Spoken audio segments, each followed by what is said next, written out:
Hello, everybody, and welcome back to PATS Nation Nightly. I am Zach, as always, joined by Ben. It's been a little while. We haven't really been able to stream too consistently in the last couple of months, but we are back now, ready to talk about all the Patriots news that has been happening recently, and most notably, everything that's going on in Patriots training camp. So, Ben, how are you doing today? I'm great. Look, I am so excited to be back. Like you just said, it's been like a 5 or 6 week live show hiatus with me and you, but we are back. And it feels like at the perfect time because the last week there's been Patriots news every single day. Some more significant than others for sure, but definitely there's lots to get to today. Starting off with maybe the most noteworthy out of them all, a very, very scary situation surrounding Patriots defensive tackle Christian Barmore, who was just extended by the team, celebrated his 25th birthday, and on his birthday, it was announced by the team that he is suffering from some serious blood clots. And over the weekend, he was treated at Mass General, which should be noted. They have some of the best healthcare workers in the United States. But this is an injury that the Patriots said there's no timetable for, but I would not be surprised if he misses a significant amount of time for it. Yeah, like you said, wouldn't be shocked if he missed the whole season, and you can't really put it past him. I mean, that is a very serious issue that is ongoing. As we all remember, David Andrews missed a full season due to blood clots a few years ago.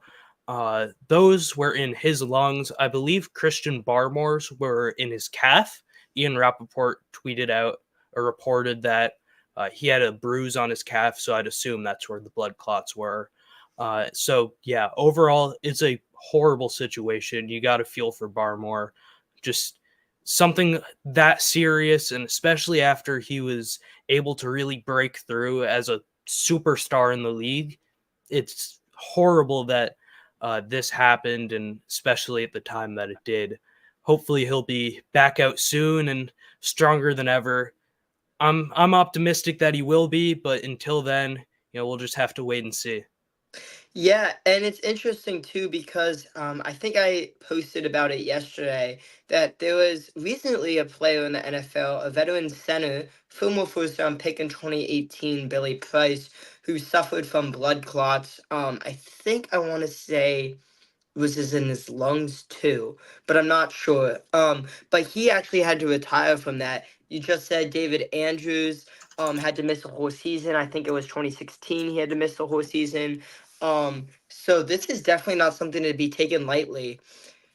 Christian Balmer, who many expected to be an early first round pick, early to mid first round pick in that 2021 draft. He was a second round pick. Like, he wasn't drafted in the first round, so he's had an uphill climb, making it to where he is today already. Now, this news leads to some other news.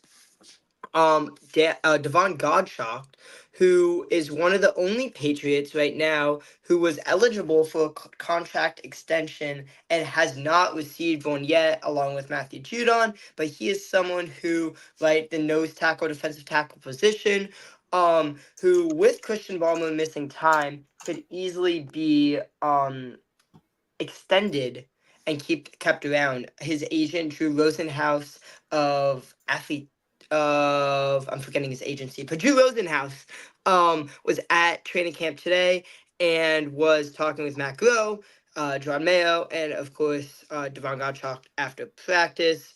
So definitely something to keep an eye on in the next couple of days for. Yep. And Godshaw, it's especially notable now with Barmore's expected leave that will be an extended period of time.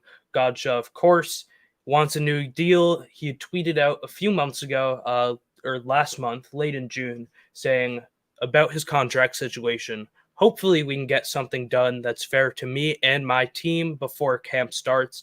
I love New England. I would love to retire here, but it has to make sense for us. What I do on the football field in the trenches most of the time doesn't show on the stat sheet, but turn on my film and you will see it if you know ball. Would love to finish my career here in New England, but it has to make sense to me and my team. So again, he does want that new contract. He wants to stay in New England and retire here, but you got to pay up if you want your star players to stay here. So, as you had mentioned, his agent, Drew Rosenhaus, was here at training camp today and spent an extended period of time talking with Matt Groh. It wasn't just a quick conversation. I mean, it was probably at least 10, 15 minutes, maybe even longer. So that was interesting and pretty encouraging to see with the potential of a new deal for Godshaw. But I will say that is not the only interesting contract related situation that was going on today. Matthew Judon. We all have expected him to be out practicing as he has been, but now today he was just sitting on like a pile of pads before practice, wasn't participating. He didn't have his pads out. Gerard Mayo comes over, talks to him for a little while. I thought it was also kind of notable that I think Zach Cox might have tweeted it. Mayo, when he was talking to Matthew Judon, was using a play sheet to cover his mouth, meaning probably something significant was happening. He didn't want his lips to be read, but Maybe some choice four-letter words too. potentially. Um, But yeah, so Gerard Mayo spent some time talking with Judon, and then Judon left practice. Again, he didn't have his pads out there, but it seemed like pretty sudden for him to leave, and uh, everyone was saying he was very animated when he left as well. So, what do you think of that, Ben? Do you think a contract is coming? Do you think that this is a bad sign, or what should we make of this whole situation? Yeah, look, there's not really a single player on the Patriots who elevates the team more on and off the field, I would say, than. Well, looks like Ben got kicked out for a minute, so we'll bring him back in. There we Sorry, go. did bad Wi-Fi. Sorry about that. He's really been that blue. More tickets than Matthew Judon does. So I find it incredibly frustrating that the Patriots cannot get a contract done with someone who is as good as Matthew Judon, right? He is a Pro Bowl player. He is an All-Pro player.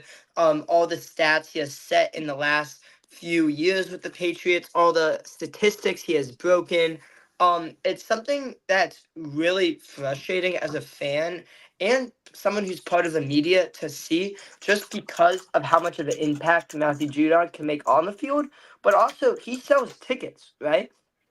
When the Patriots in 2021 in the before the 21 season signed him, he wasn't um as beneficial to the team as he is now, right? With the Ravens, he wasn't as he didn't stand out as much in Baltimore. And he was still that, he still played, he still started, he was still good, right?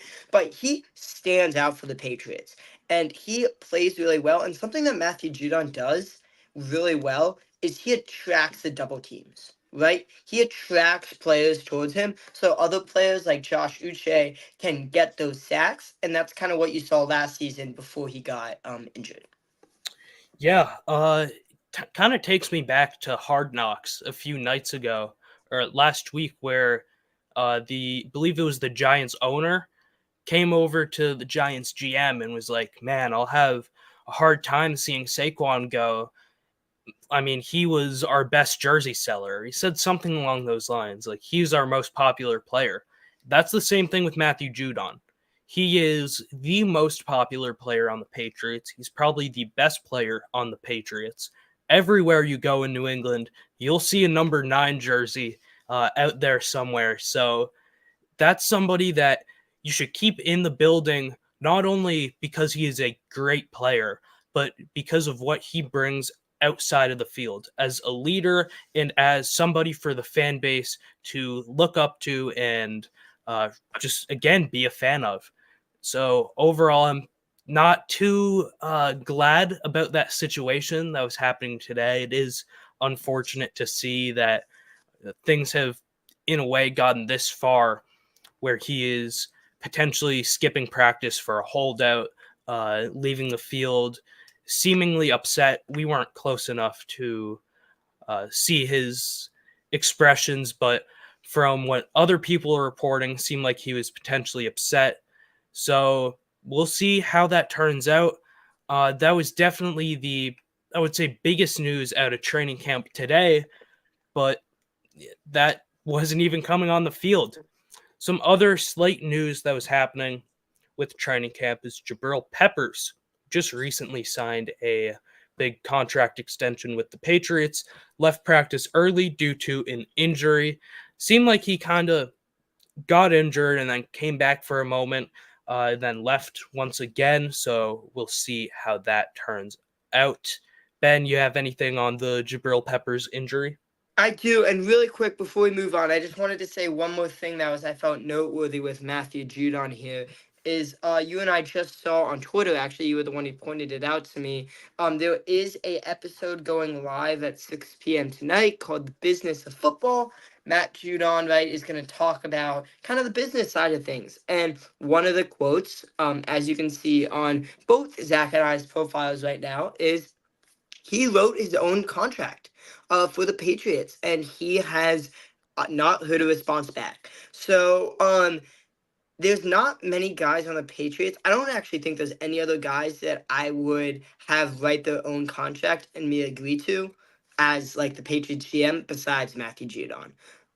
He is one of the only players on the team I feel like that deserves that opportunity just because how good of a football player he is. And it's not like it doesn't have to be a 4 year, $110 million contract. It can be somewhere along the lines of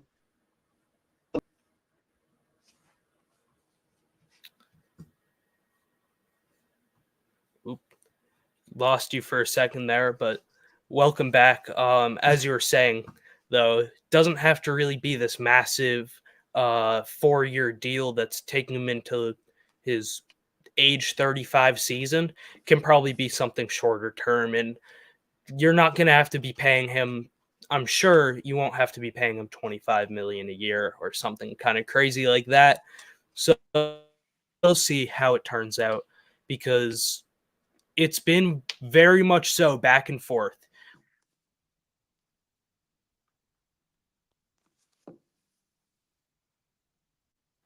And yeah, so with that being said, though, going back to the actual practice, Jabril Peppers leaving practice early due to his injury. Ben, what's going on there? yeah, I mean, I'm gonna be honest, I think you know more than me just because you were there. I only have the second hand tweets about it that I've been seeing, but something to keep an eye on for sure because he's someone who is he sorry right now. You were frozen for a sec, but he is getting old in age, right? He's someone who these injuries may affect more than some other younger players. Someone who tore their ACL a couple of seasons ago before he came to the Patriots. Now I don't know the type of injury. I just know it's someone with the lower body. I think left leg it was. Mm-hmm. Um, so it's definitely something to keep an eye on. This was the first day of practice, pads in practice. Um, and until you don't really get those injury reports that you do during the season, right? But that's definitely something to keep an eye on for. But there is more injury news I think we should hit before we go into more other stuff. While we're on the injury topic, Antonio Gibson getting that full practice in today for the first time in a while. He was just deactivated or activated off the NFI list. Something that is a huge first step in him fully practicing and fully participating. Yeah, that's great to see. And he made a few grabs today. I was overall pretty impressed with the day that he had. And yeah, that's your running back too here in New England. That's somebody who you need to have here in camp, especially with a running back room that is pretty thin. You don't really have a ton of options there. So I'm definitely glad to see him back. Uh, Not entirely sure what the injury was. I don't think it was ever reported. He was only dealing with it for a short amount of time. He was at practice during the spring, I believe, and then just missed the first 3 or 4 days here at training camp. So nothing too major. Back now for the first day of full pads, and he was getting after it. Yeah.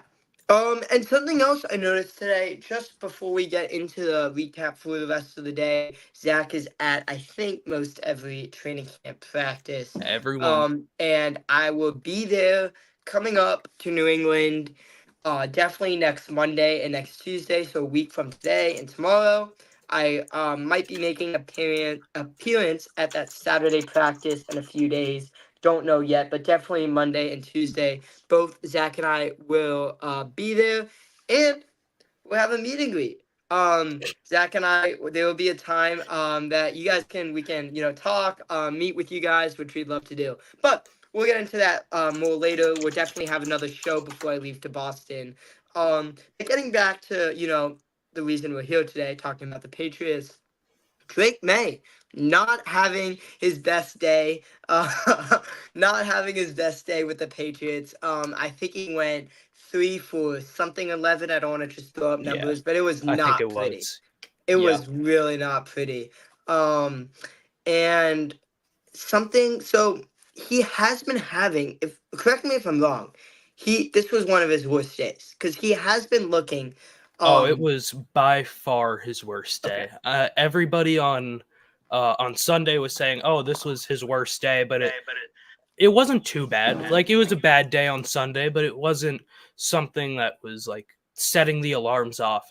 Today was bad. It was a rough practice to say the least for Drake May. Now, on the other side, what about Jacoby Brissett? How is he doing? I thought he had his best day of practice. I really did. And I don't know if everyone would agree with that, but he had a few deep balls to one was to Javon Baker, just threaded the needle. One was to Tyquan Thornton again. Both were the receivers were guarded by Alex Austin and then Jalen Hawkins coming over the top. So into a receiver with safety help, got it in a tight window, especially on that Tyquan Thornton throw. Very good throw. And then he had one earlier too to Hunter Henry that was more contested. I think it was on an in route, something just a little bit shorter, but Henry was kind of stopped and Brissett was able to make another tight window throw. I really did think that Jacoby Brissett showed out today and that it was his best day at camp. Now, we'll definitely get into more of the specifics with these topics, especially Drake May and Jacoby Brissett, as we go on throughout the week. We'll have more shows. We're kind of just doing an introduction on each of these topics.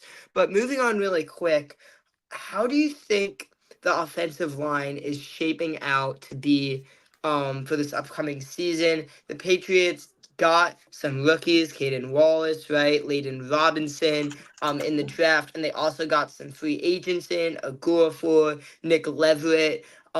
So in your eyes, since I'm not there right now, how is the offensive line turning out to be? Yeah, the starters, or I guess let me just start with the first 4 days as a whole were pretty rough. Without the pads on, offensive line was not looking very good. I thought that the offense as a whole, 7-on-7s throughout those first days, was looking pretty solid, but then once it came to 11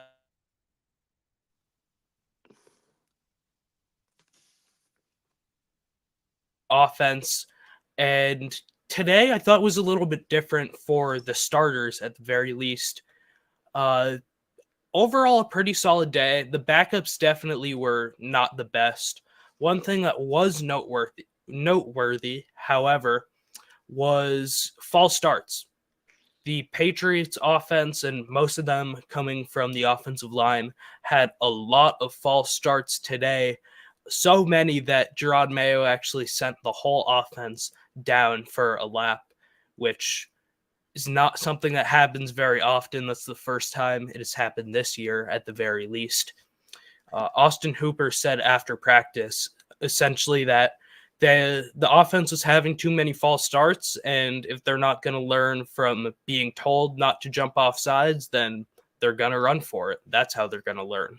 So while I did think the starting offensive line had a decent day just in terms of pass protection and run blocking, uh, the offsides, false starts, and just pre-snap penalties were something that was pretty concerning.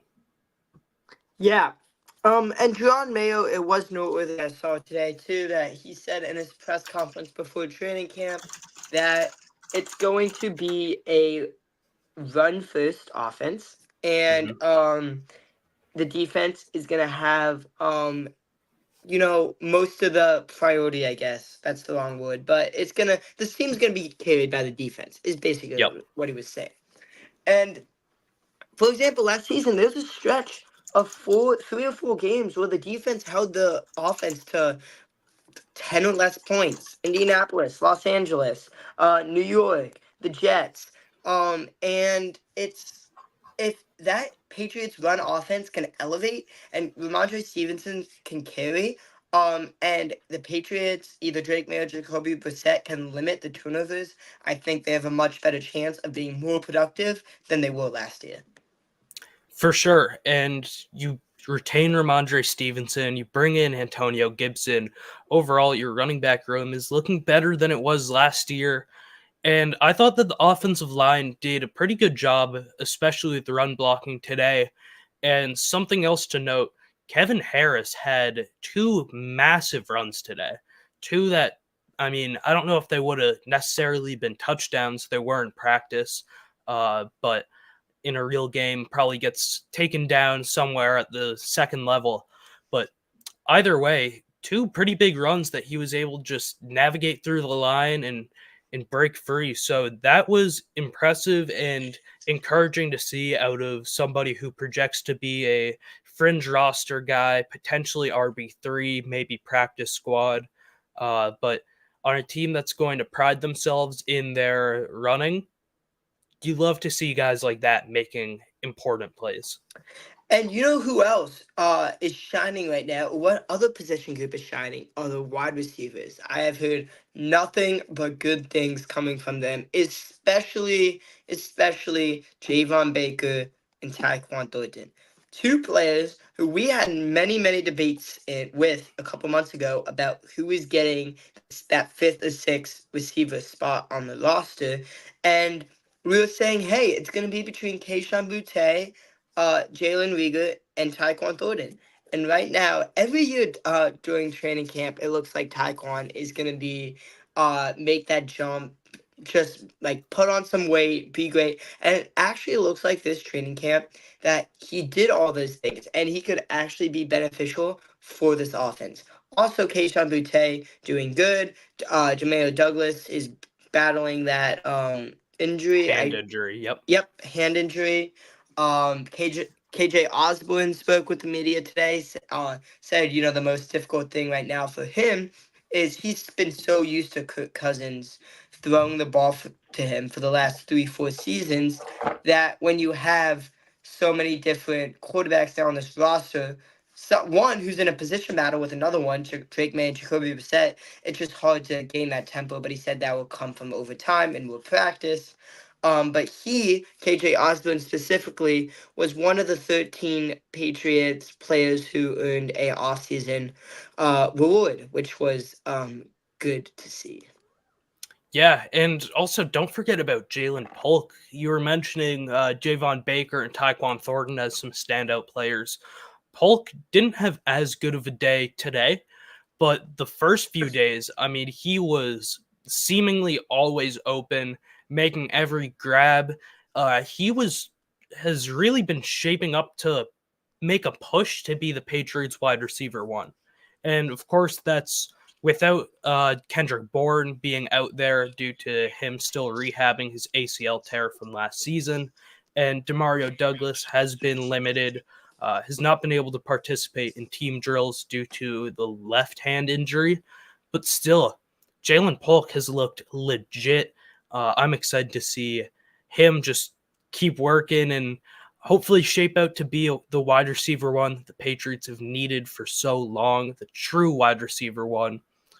And as for Baker, these last couple of days, he has been a dog out there, just making grabs, showing off what he can do.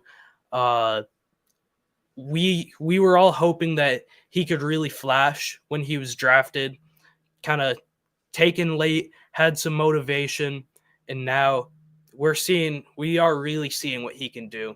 Lastly, Tyquan Thornton. Everybody was saying that, well, his first few days, well, they were good. It's not padded practices. We've seen this so many times with Tyquan Thornton specifically that even if he looks good at first, once those pads are on, it's a bit tougher for him. But he did have a great day today. His big catch from Jacoby Brissett, probably the second best offensive play of the day, behind Javon Baker's grab from Brissett as well. That was in a similar place.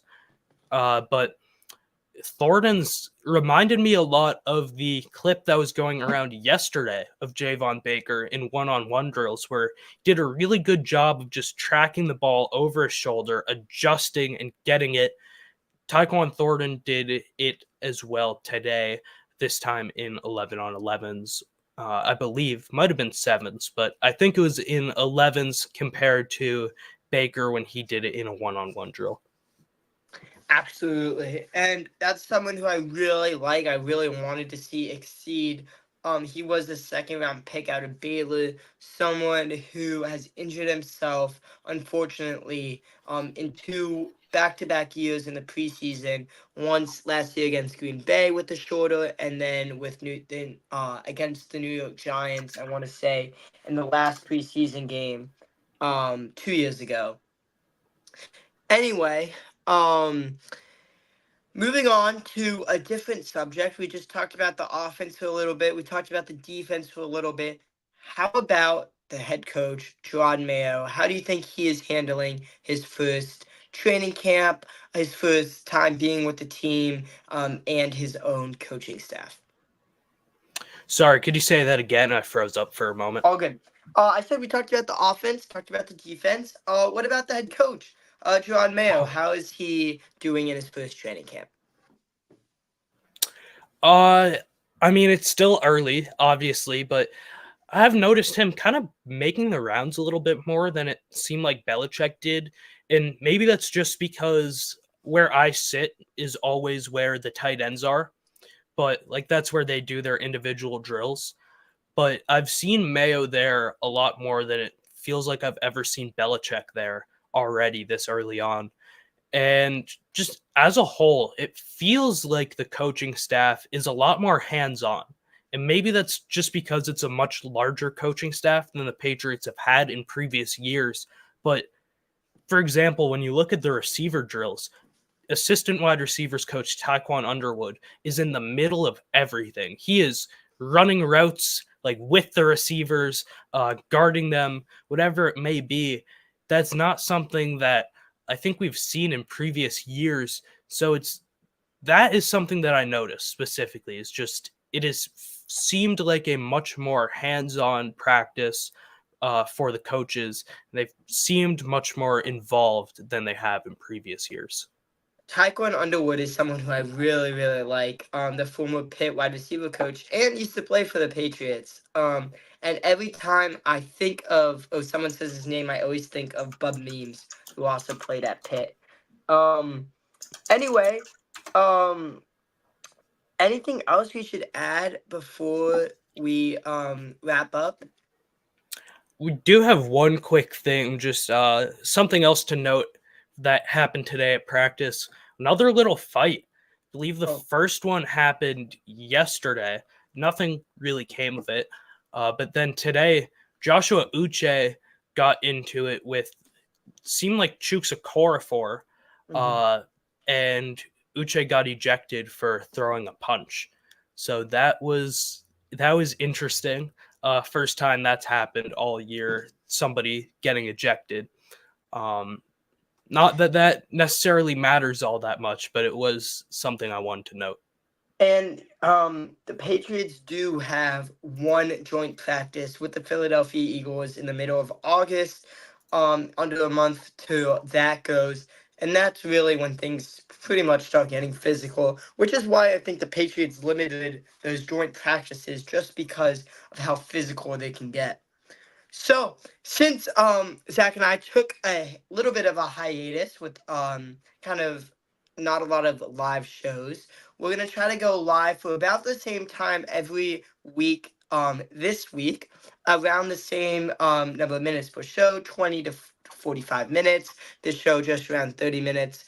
So definitely follow the Twitter, which they can find right below here where I am pointing momentarily. The Twitter, there we go. I Pats wasn't Nation ready. Night on Twitter and Pats Nation Nightly on Instagram, where we will announce all of our shows. If you are in the Foxborough area, surrounding area, Zach and I, like we said, will be there on Monday and Tuesday. Zach will be here the rest of the week. Um, and Zach said he was joking when he said a meet and greet, but I wasn't. So if you want to meet and greet with us, yeah, maybe that's why it was a joke. Anyway, let us know, and as always, thank you for watching. Yeah. Thank you all for listening. We'll see you all tomorrow, hopefully.